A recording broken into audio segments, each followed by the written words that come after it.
ॐ वसुदेवसुतं देवं कंसचाणूरमर्दनं देवकी परमानन्दं कृष्णं वन्दे जगद्गुरुम्।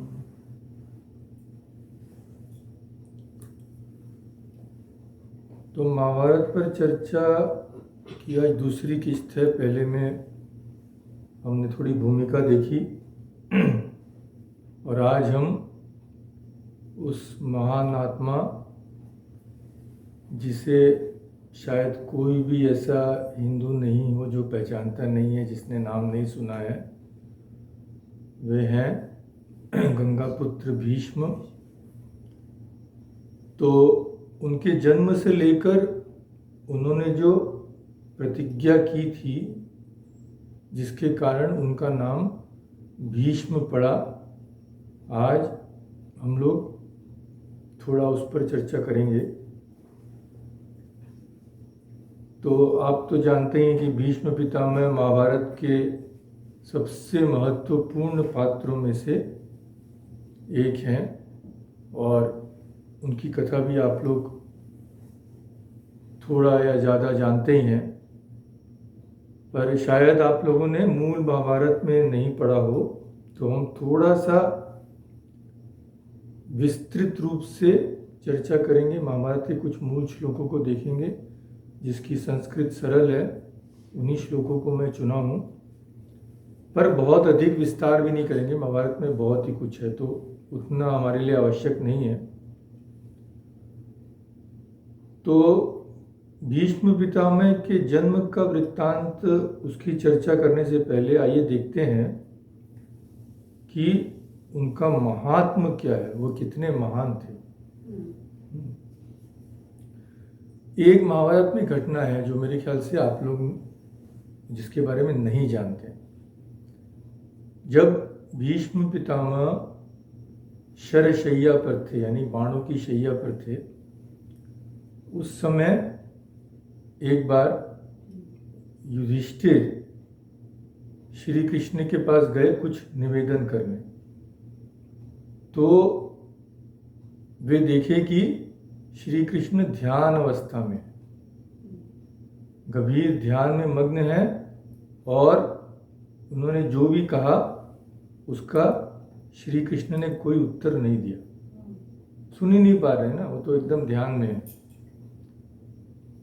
फिर बाद में युधिष्ठिर ने, थोड़ी देर बाद जब उनका ध्यान भग्न हुआ, तो युधिष्ठिर ने पूछा कि भगवान, मैं आपसे कुछ निवेदन कर रहा था, आपने शायद सुना नहीं।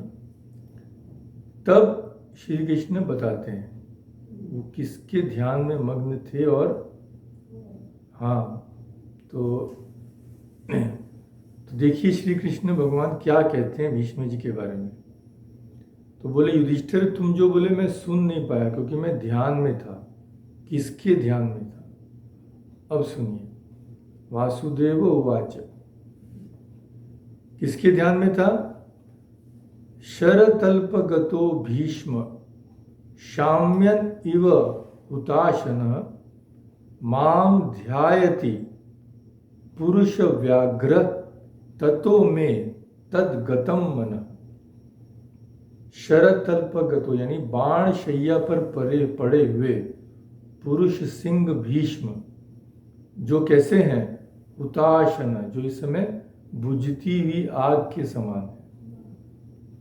वे मेरा ध्यान कर रहे हैं, इसीलिए मैं तद्गतम मन, मेरा मन भी उन्हीं में लगा हुआ है। फिर क्या कहते हैं उनके बारे में? अब कुछ श्लोक है, देखिए। बिजली की गड़गड़ाहट के समान जिनके धनुष की टंकार देवराज इंद्र भी नहीं सह सके थे, तमस्मि मनसा गतः, उन्हीं भीष्म के चिंतन में मेरा मन लगा हुआ है। जिन्होंने काशी में समस्त राजाओं के समुदाय को वेग पूर्वक परास्त करके काशीराज की 3 कन्याओं का अपहरण किया था, उन्हीं भीष्म के पास मेरा मन चला गया है। फिर त्रयोविंशति रात्रम योधयामास भार्गवम, भार्गवम यानी परशुराम, न च रामेण निस्तीर्णस्तमसी मनसागत। त्रयोविंश जो लगातार 23 दिनों तक योधयामास युद्ध करते रहे, किससे? भृगुनंदन परशुराम जी से। तो भी परशुराम जी जिन्हें नहीं हरा सके, तमस्मी मनसागत, उनके पास ही मेरा मन पहुंच गया। एकीकृत्येन्द्रिय ग्रामम मनः संयम्य मेधया शरणम माम उपागच्छत ततो में तद्गतम मन। वे भीष्म जी अपनी संपूर्ण इंद्रियों की वृत्तियों को एकाग्र कर बुद्धि के द्वारा मन का संयम करके मेरी शरण में आ गए थे, इसीलिए मेरा मन भी उन्हीं में जा लगा। यानी जो भगवान में जाएगा भगवान उसमें जाएंगे। ये बात, जिन्हें गंगा देवी, स्वयं गंगा देवी ने जन्म दिया था, और वशिष्ठ शिक्षितम तात तमस्मी मनसागत, और जिन्हें महर्षि वशिष्ठ ने वेदों की शिक्षा दी थी, उन्हीं भीष्म जी के पास मेरा मन पहुंच गया है। दिव्यस्त्राणि महातेजा यो धारयति बुद्धिमान सांगाश्च चतुरो वेदांग तमस्मी मनसागत। जो महातेजस्वी बुद्धिमान भीष्म दिव्य अस्त्रों तथा अंगों सहित चारों वेदों को धारण करते हैं, तमस्मी मनसागत, उन्हीं के चिंतन में मेरा मन लगा हुआ था। रामस्य दयितं शिष्यं जामदग्नस्य पांडव आधारम सर्व विद्यानां तमसी मनसागत। पांडव कुमार जो जमदग्नि नंदन परशुराम जी के प्रिय शिष्य तथा संपूर्ण विद्याओं के आधार हैं, उन्हीं भीष्म जी का मैं मन ही मन चिंतन करता था। सही भूतम भविष्यम च भवच्च भरतर्षभ वेत्ति धर्म विदाम श्रेष्ठम तमस्मी मनसागत। भरत श्रेष्ठ युधिष्ठिर वे भूत भविष्य और वर्तमान तीनों कालों की बातें जानते हैं।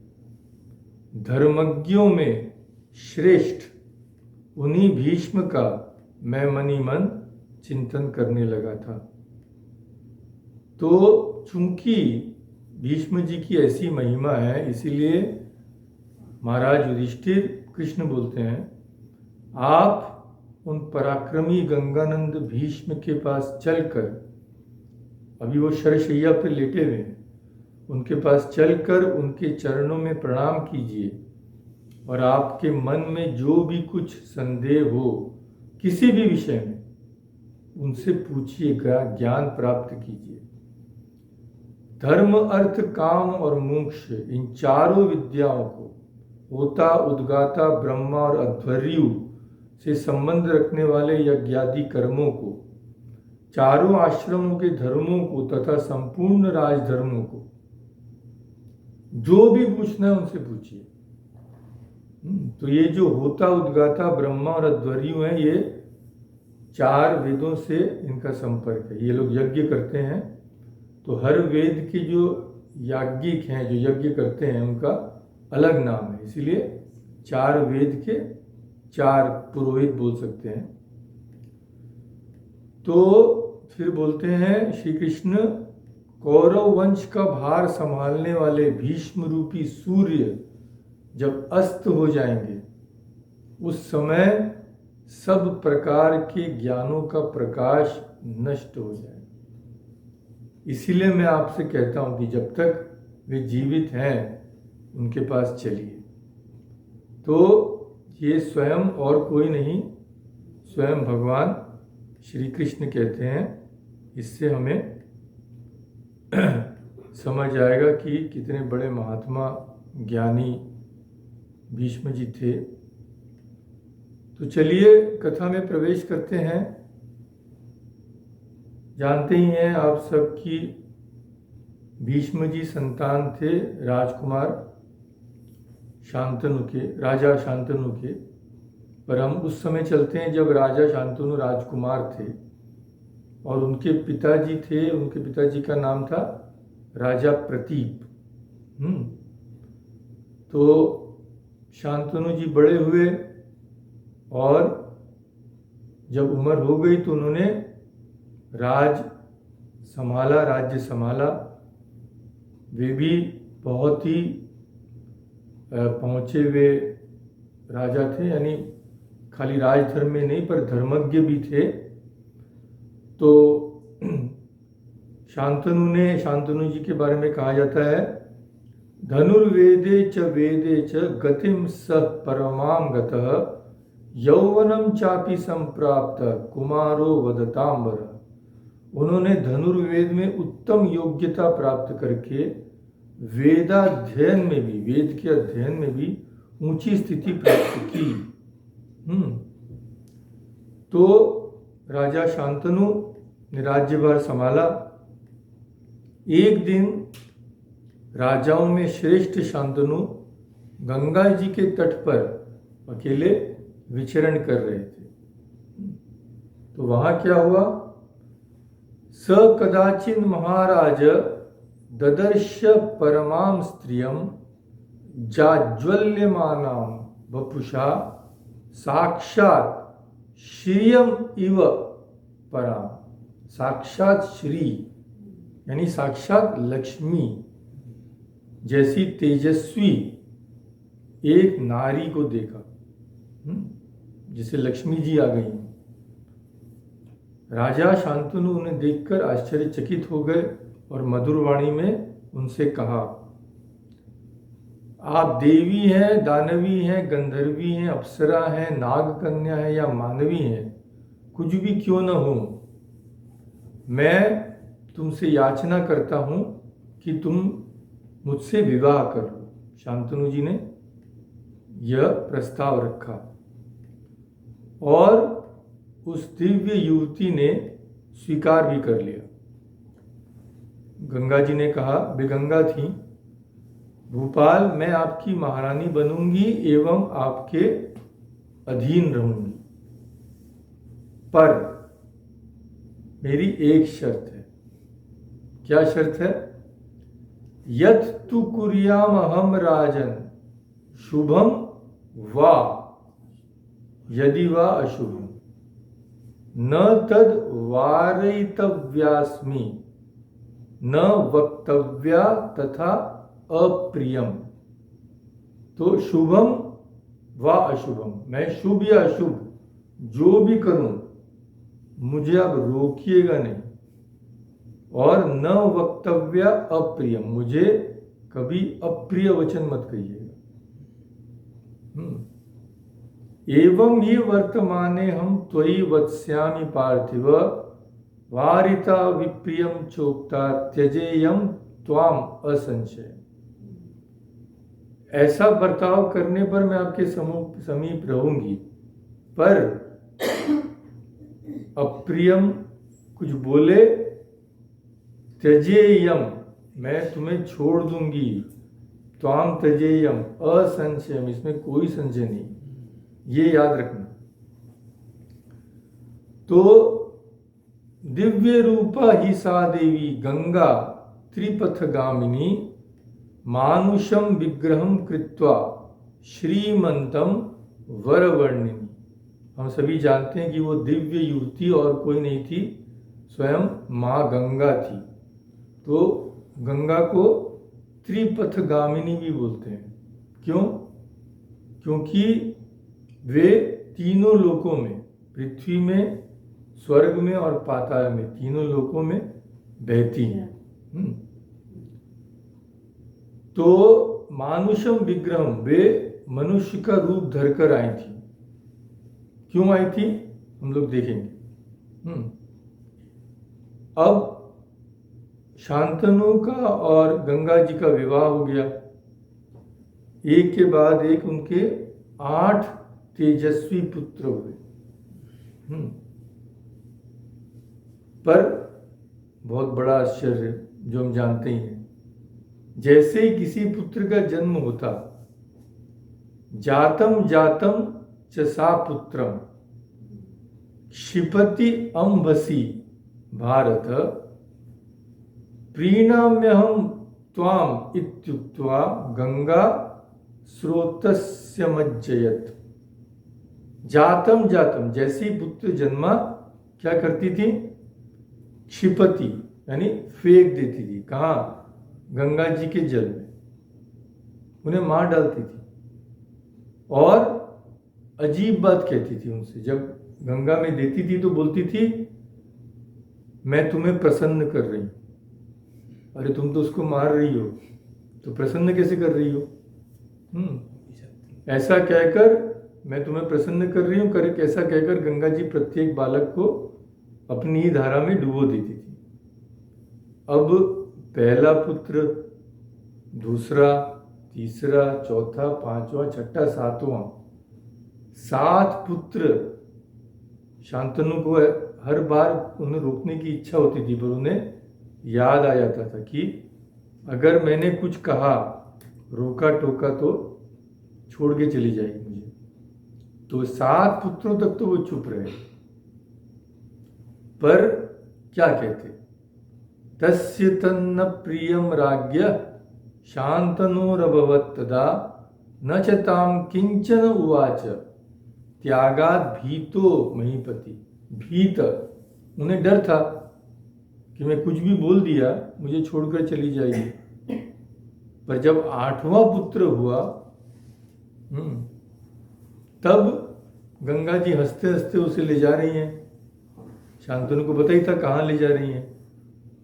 अब शांतनु स्वयं को नहीं रोक पाए, बोले मावधि, माँ यानी मत करो, मावधि कस्य कासीति किम हिनस्ति सुतानिति।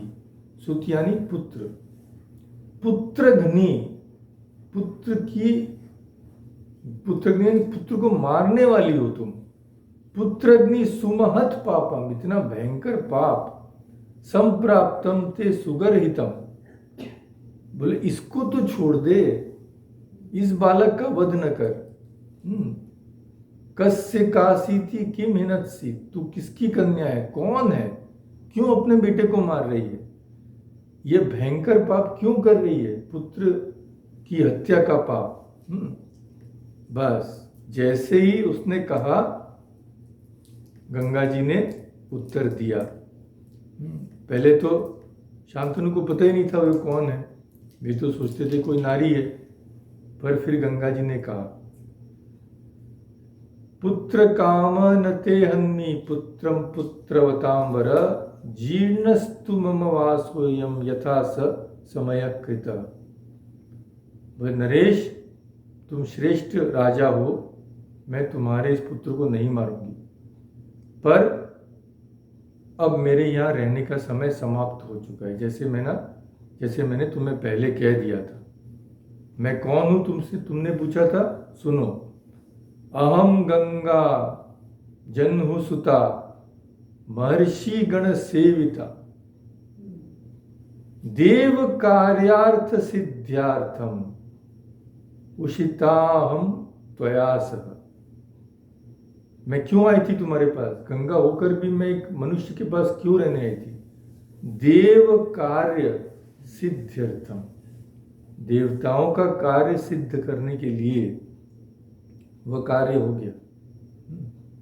तो ये जो पुत्र हैं जिन्हें मैं गंगा में डाल रही थी, कौन है? इमे अष्टौ वसवो देवा महाभागा महौजस वशिष्ठ शाप दोषेण मानुषत्वम उपागता। ये तुम्हारे 8 पुत्र, 7 को तो मैं गंगा में दे चुकी हूं, ये 8वां भी। ये कौन है? ये महातेजस्वी वसु देवता है। तो देवता होकर पृथ्वी में जन्म क्यों लिया? वशिष्ठ शाप, वशिष्ठ जी ने शाप दिया था कि तुम पृथ्वी पे जन्मो। अब पृथ्वी पे जन्म के तुम्हारे पुत्र के रूप में क्यों आए हो? तो इसका भी उत्तर सुनो। तेषाम जनयिता नान्यस्त्वद ऋते भुवि विद्यते, तुम्हारे अलावा ऐसा कोई राजा नहीं था जो इनको जन्म दे सके। महान पुत्र का महान पिता होना चाहिए। और मद्विदा मानुषी धात्री लोके नास्ति है कश्चन, इस संसार में कोई नहीं है मेरे अलावा जो इनकी मां बन सके, इसीलिए मैं तुम्हारे पास आई।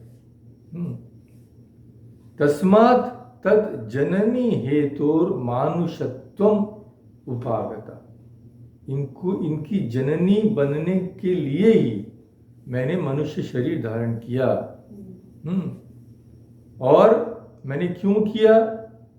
क्योंकि वसु देवताओं ने मुझसे कहा था, मुझसे अनुरोध किया था उन्होंने कि हमें इस शाप से मुक्त कर देना। अब वे शाप से मुक्त हो गए, 7 जन तो मुक्त हो गए। तत्ते शापाद विनिर्मुक्ता आपवस्य महात्मनः स्वस्ति तेस्तु गमिष्यामि पुत्रम पाहि महाव्रतम। अब वे वसु शाप से मुक्त हो गए हैं, तो स्वस्ति भवतु, राजा तुम्हारा कल्याण हो। अब मैं जाऊंगी, मेरा काम हो गया। अब ये जो 8वां पुत्र है, इस महान व्रतधारी पुत्र का पालन तुम्हें करना है। देवानां समयस्त्वेष वसूनां संश्रुतो मया जातम जातम मोक्षयिष्ये जन्मतो मानुषादिति। वसु देवताओं की ये शर्त थी और मैंने भी उसे पूरा करने की प्रतिज्ञा कर ली थी कि वसु जन्मेंगे मैं उन्हें मुक्त कर दूंगी। और ये वसु महात्मा आपव के शाप से मुक्त हो गए। आपव यानी वशिष्ठ ऋषि। तो चूंकि मेरा काम हो गया, अब मैं चलती हूं। और ये जो तुम्हारा पुत्र है, यह कोई साधारण पुत्र नहीं है। अयम ते सुतस्तेषां वीर्येण कुलनंदनः संभूतोति जनानन्यान् भविष्यति न संशय। यह तुम्हारा पुत्र बल और पराक्रम में सबसे बढ़ चढ़ कर होगा। इसे मेरा बालक समझना, मेरा ही पुत्र जानना, और इसका क्या नाम देना? गंगादत्तम इमं सुतम।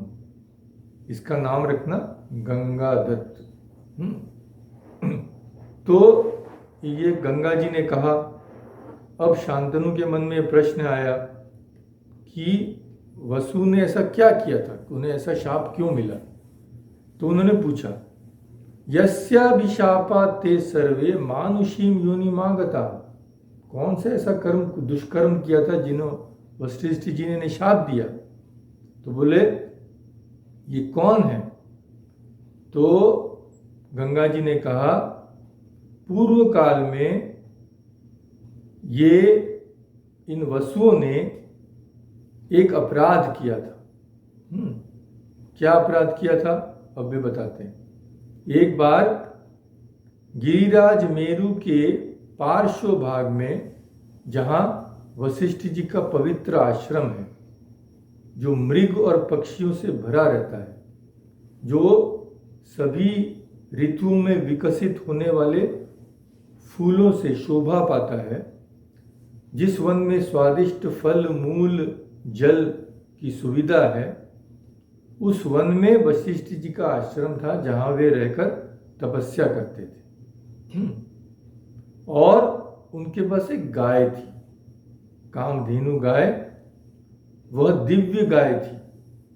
अनुग्रहार्थम जगत सर्व काम दुहांबरा ताम लेवे गाम तु धर्मात्मा ओम धेनुम सवारुणी।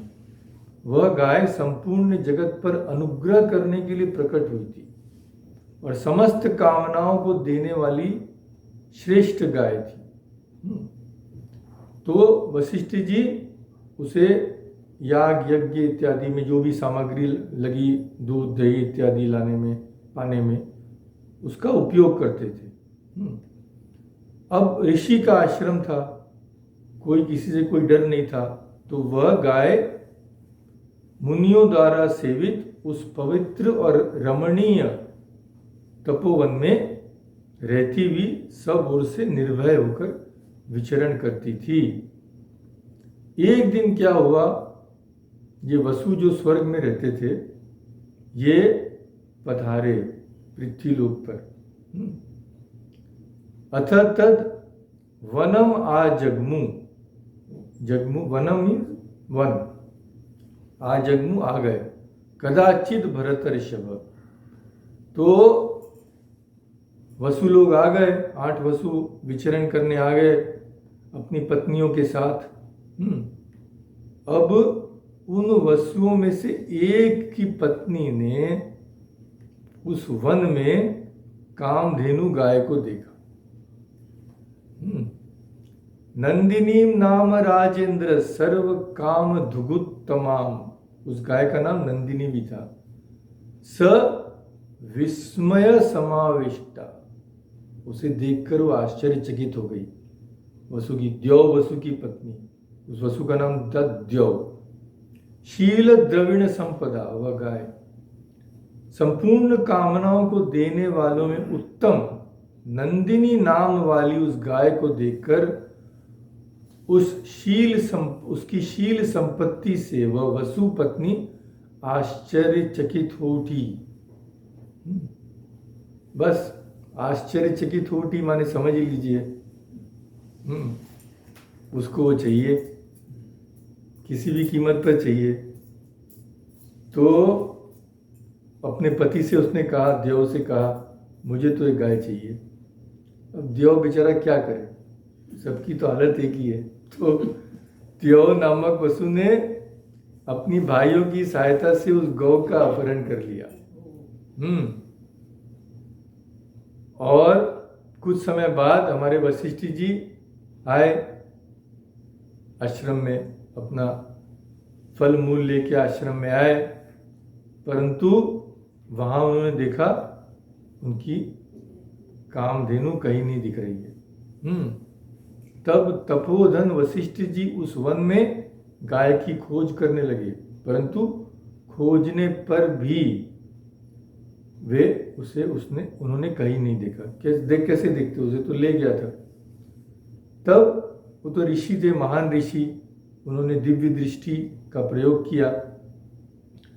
ज्ञात्वा तथाप नीताम ताम वसुभिर दिव्य दर्शन ययौ क्रोध वशम सद्य शशाप च वसुस्तदा।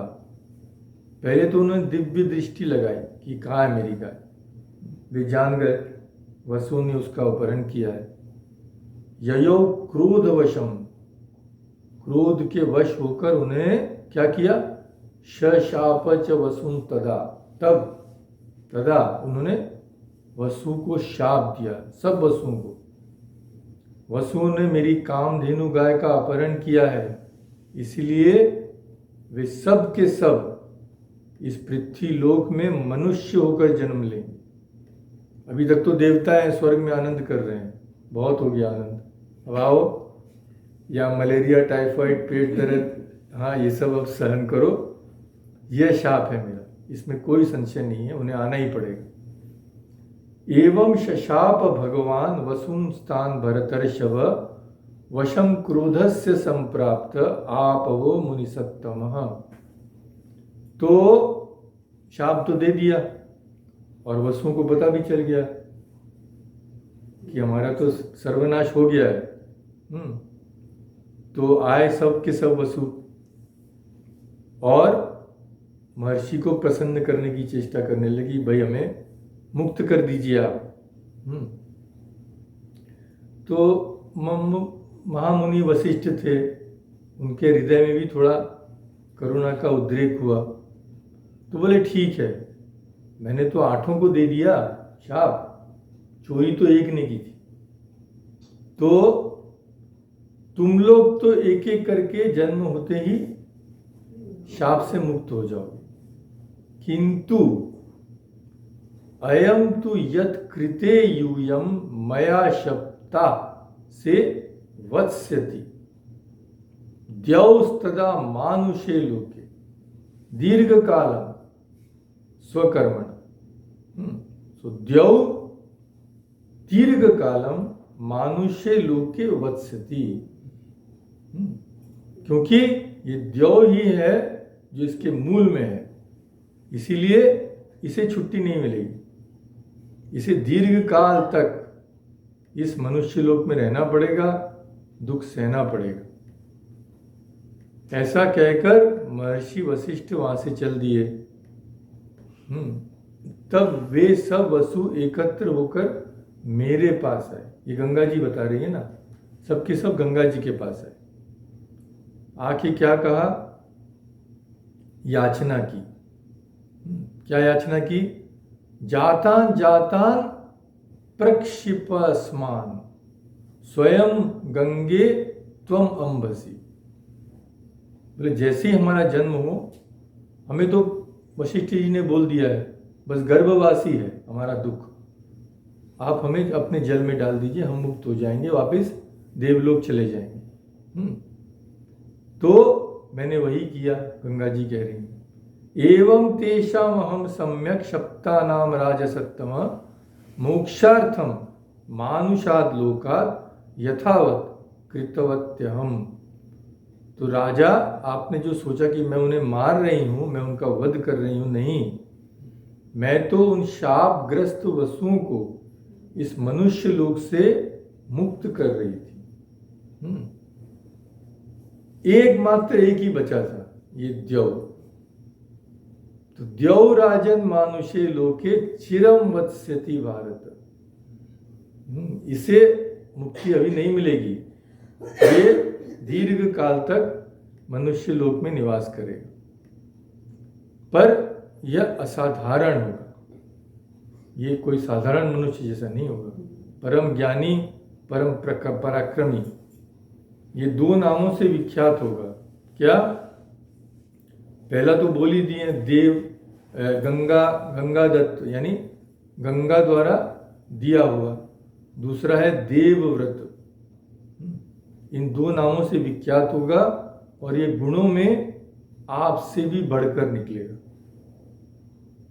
तो अब मैं जाती हूं, अभी तो ये बहुत छोटा है, नवजात शिशु है, जब बड़ा हो जाएगा आप इसे ले लीजिएगा और इसका पालन पोषण कीजिएगा। तो गंगा जी चली गई, शांतनु अकेले रह गए। कई वर्ष बीत गए। एक दिन शांतनु जी फिर गंगा तट पर विचरण कर रहे थे, तो उन्होंने एक आश्चर्य दृश्य देखा। क्या दृश्य देखा? कि गंगा का प्रवाह मानो रुक गया है। ऐसी कोई चीज बीच में आ गई है जो एक तरफ गंगा में बहुत थोड़ा जल रह गया है। तो गंगा के प्रवाह को रोक देना तो बड़े अचंभे की बात है। भागीरथीम अल्प जलाम शांतनु दृष्टवान। देखा थोड़ा सी पानी है गंगा में, क्या बात क्या है। ताम दृष्टवा चिंतयामास शांतनु पुरुषर्षभ। उसे देखकर पुरुषों में श्रेष्ठ महाराजा शांतनु चिंता में पड़ गए कि यह देव नदी आज पहले की तरह क्यों नहीं बह रही है।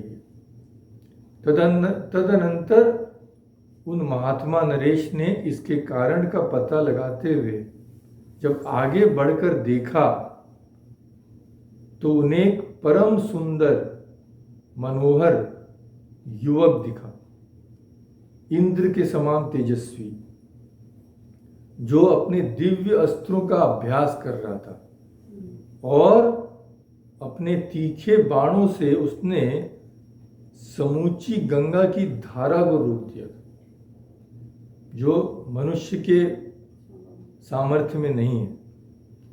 राजा ने उसके निकट की गंगा नदी को उसके बाणों से व्याप्त देखा।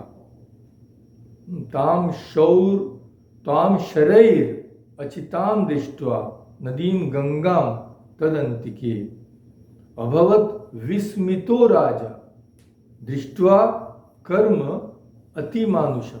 अतिमानुषम यानी अलौकिक कर्म है, मनुष्य का कर्म नहीं।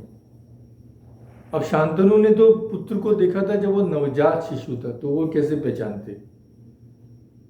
उन्हें बहुत आश्चर्य हुआ, वे पहचान नहीं पाए। तब गंगा जी आ गई। दर्शयामास तम गंगा बिभ्रति रूपमुत्तमम् गृहीत्वा दक्षिणे पाणौ तम कुमारम अलंकृतम। अलंकृत थे कुमार, विभिन्न आभूषणों से कुमार अलंकृत थे। और गंगा जी आई, अपने पुत्र का दाहिना हाथ पकड़ा और उसे ले गई राजा शांतनु के पास। राजा, यम पुत्रम अष्टमम राजन, ये तुम्हारा 8वां पुत्र है। तो अब यह संपूर्ण शस्त्रधारियों में उत्तम है। गृहाणम एवं महाराज, इसे ग्रहण करो। मया संवर्धितम सुतम, मेरे द्वारा पालन होकर ये बड़ा हो गया है। अब इसे पुत्र रूप में ग्रहण करो और अपनी राजधानी ले जाओ।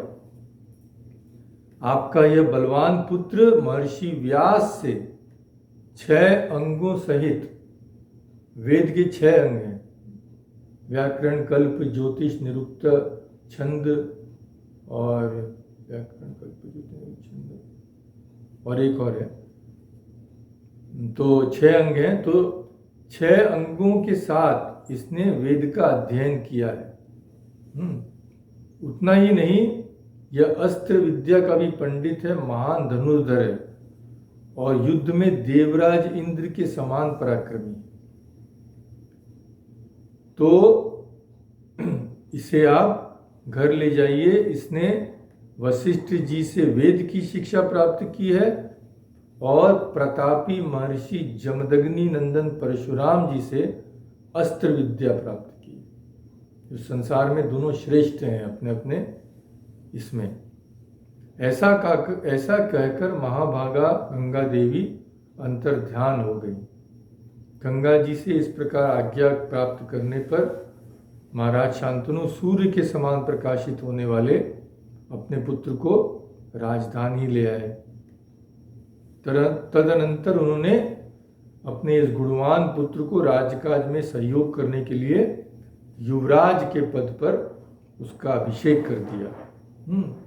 और सारी प्रजा, भीष्म जी इतने बड़े महान आत्मा थे कि इस परम यशस्वी पुत्र ने अपने आचार व्यवहार से, अपने ज्ञान से, अपनी वीरता से संपूर्ण राष्ट्र को प्रसन्न कर दिया।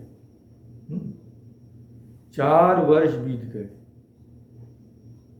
फिर एक दिन शांतनु यमुना के तट पर विचरण कर रहे थे। घूमते घूमते उन्होंने मल्लाहों की एक कन्या देखी। उस कन्या को देखकर शांतनु के मन में उससे विवाह करने की इच्छा हुई। तो उस समय तो राजाओं के कई विवाह होते ही थे, वो तो नॉर्मल ही था। तो शांतनु जी उस मल्लाह युवती के पिता के पास गए, उसका हाथ मांगने।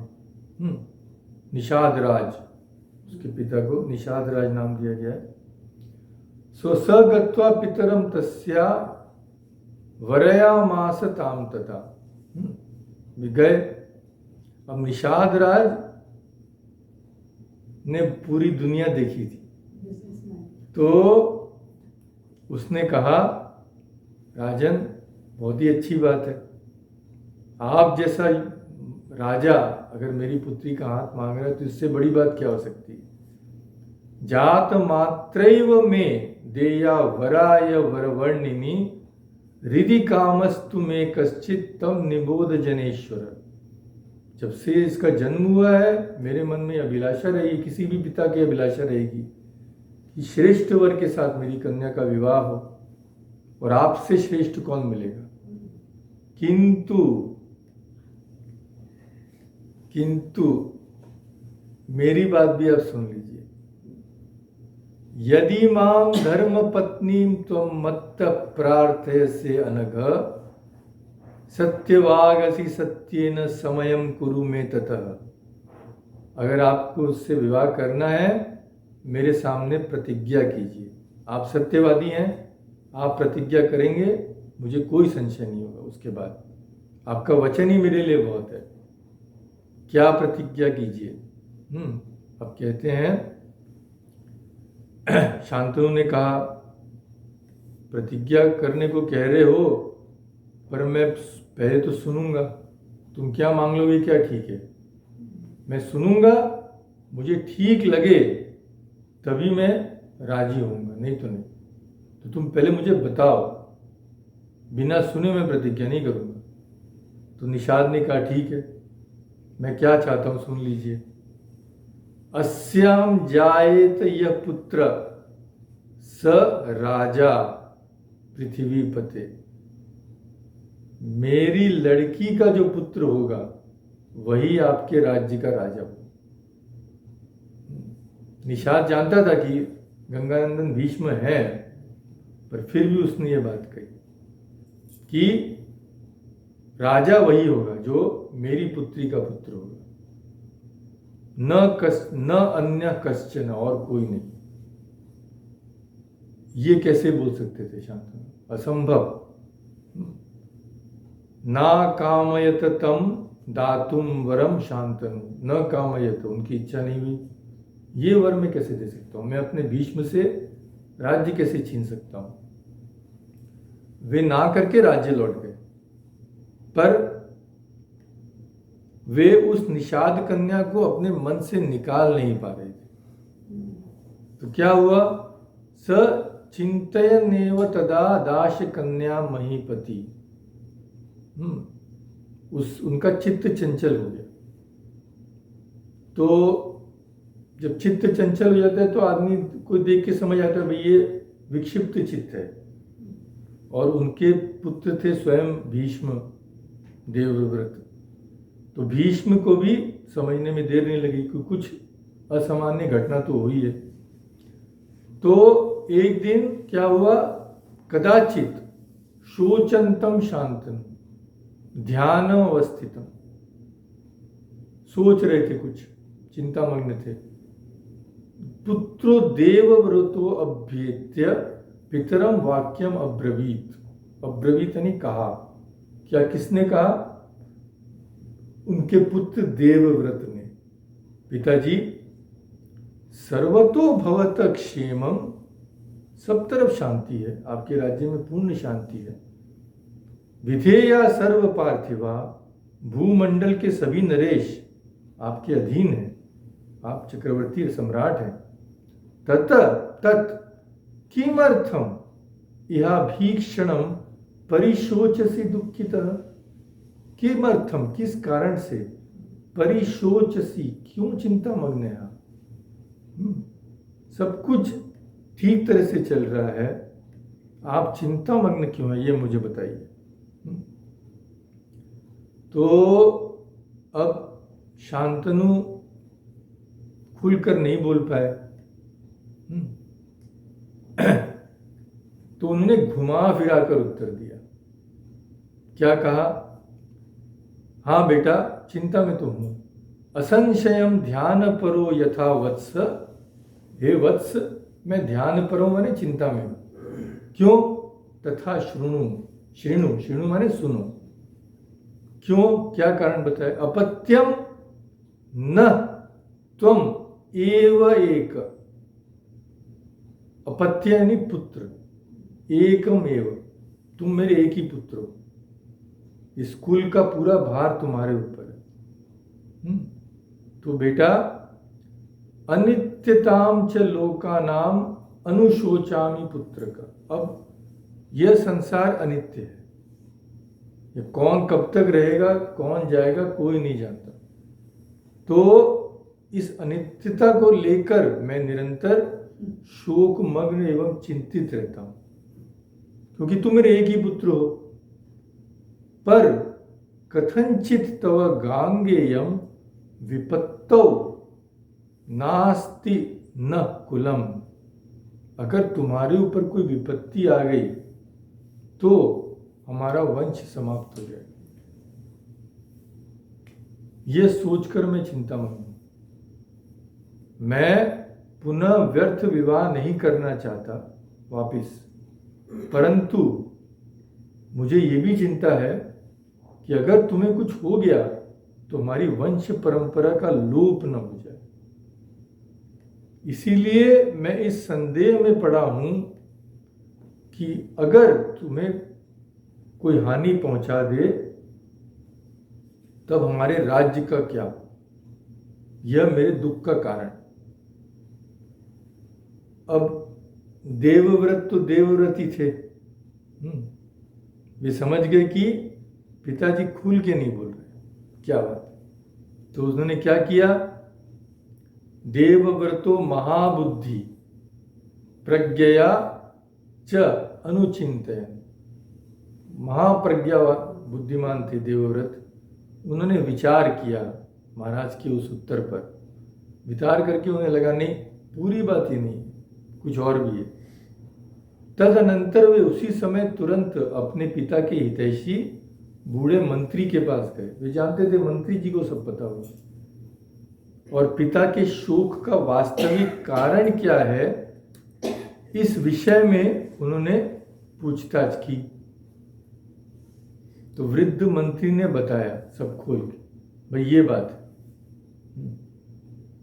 ये हुआ है, इसलिए महाराज ना उसे वर दे पा रहे हैं और ना उस युवती को अपने मन से निकाल पा रहे हैं। एक धीवर की कन्या है, उस धीवर के पिता ने जो शर्त रखी वे महाराज नहीं दे पा रहे हैं, और ना ही उस कन्या को अपने मन से त्याग कर पा रहे हैं। तब देवव्रत ने सोचकर एक निर्णय लिया। वे खुद चलकर चले गए निषाद राज के पास और अपने पिता के लिए उन्होंने उस कन्या की मांग की। तो इतने बड़े राजा के इतने बड़े राजकुमार आए, निषाद ने उनका बड़ा सत्कार किया, विधि पूर्वक पूजा की। और निषाद राज ने कहा कि आप महान राजा शांतनु के पुत्र हैं, आप अकेले ही इस राज्य की रक्षा के लिए पर्याप्त हैं, इतने बड़े वीर शस्त्रधारियों में आप श्रेष्ठ हैं, फिर भी मैं आपके सामने वही बात रखूंगा। महान कीर्ति वाले राजा शांतनु ने मेरी बेटी को, जिसका नाम था सत्यवती, मांग चुके हैं, परंतु उनके मांगने पर भी मैंने उनकी बात अस्वीकार कर दी थी। मैं कन्या का पिता हूं, तो मुझे तो अपनी कन्या की भलाई देखनी है ना। मुझे कोई इसमें, इस संबंध में सब अच्छा ही अच्छा दिख रहा है, परंतु एक ही बात है जो मुझे खटक रही है, एक ही दोष है। वो क्या दोष है? वह दोष ये है कि बलवान के साथ शत्रुता कहीं मेरे पुत्र को न करनी पड़े। अब कैसे समझाते हैं कि यस्य ही त्वं सपत्नस्य गंधर्वस्य असुरस्य वा न स जातु चिरम जीवेत त्वयि क्रुद्धे परंतप। बोले देखिए भीष्म जी, आप जैसा पराक्रमी कोई है नहीं सारी पृथ्वी में। अब सत्यवती का लड़का हुआ, उसके राज्य, उसके मन में भी राज्य की कामना हो सकती है, तो क्या होगा? उससे आपसे युद्ध करना पड़ेगा। आपसे युद्ध करके कोई जीवित नहीं बचने वाला है। तो मैं इस आशंका में अपनी बेटी को नहीं दे पा रहा, क्योंकि अगर मेरे पुत्र पर आपको क्रोध हुआ तो न चिरम जीवित, वो अधिक दिन तक जीवित नहीं रह सकता। इसीलिए मैंने यह शर्त रखी थी आपके पिता के सामने।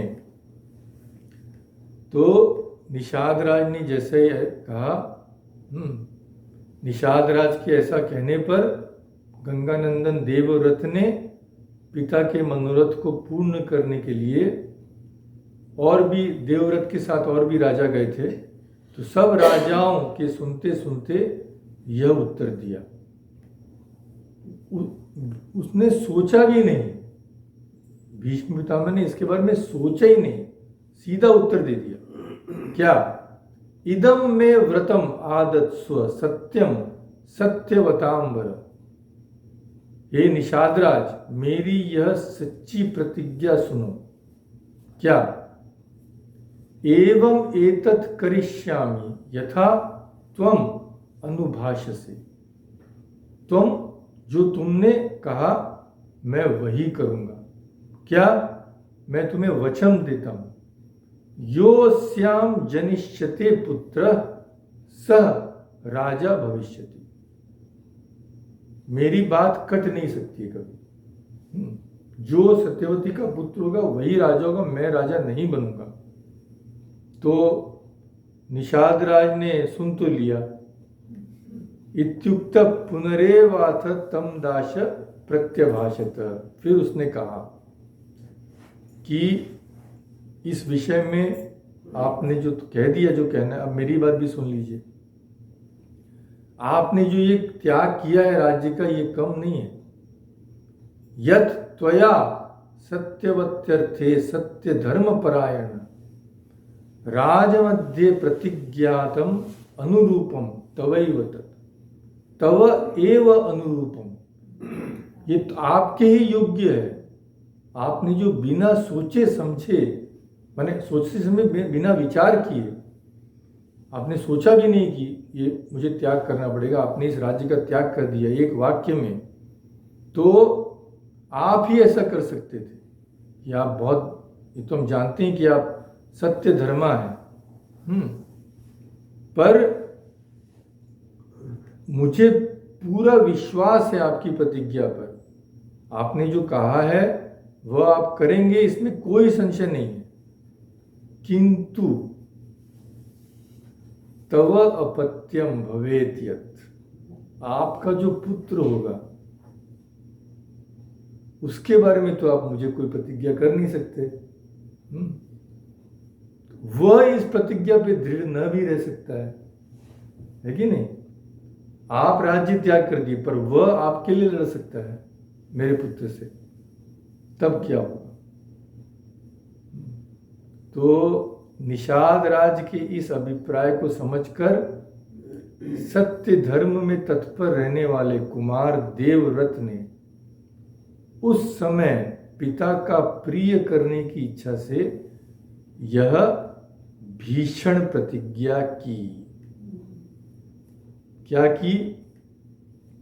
सुनो निषाद राज, दशराज निबोधेदम वचनम में नरोत्तम ऋषयो वा अथवा देवा भूतान्यंतरहितानि च यानि यानि शृण्वन्तु। सब सुने, नास्ति वक्ता ही मत सम। निषाद राज सुनो, केवल तुम ही नहीं, जो जो ऋषि देवता और अंतरिक्ष के प्राणी हैं वे भी सुने। क्या सुने? राज्यम तावत पूर्वमेव मया त्यक्तम। राज्य तो मैंने पहले ही त्याग दिया। अब संतान के लिए भी मैं अटल निश्चय कर रहा हूं। अपत्य हेतोरपि च करिष्ये अद्य विनिश्चय। अद्य यानी आज, अभी मैं निश्चय कर रहा हूं। क्या?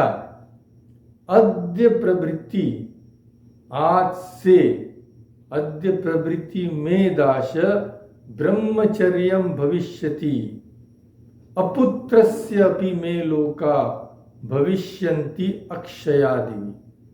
आज से, इसी क्षण से मैं आजीवन अखंड ब्रह्मचर्य व्रत का पालन करूंगा।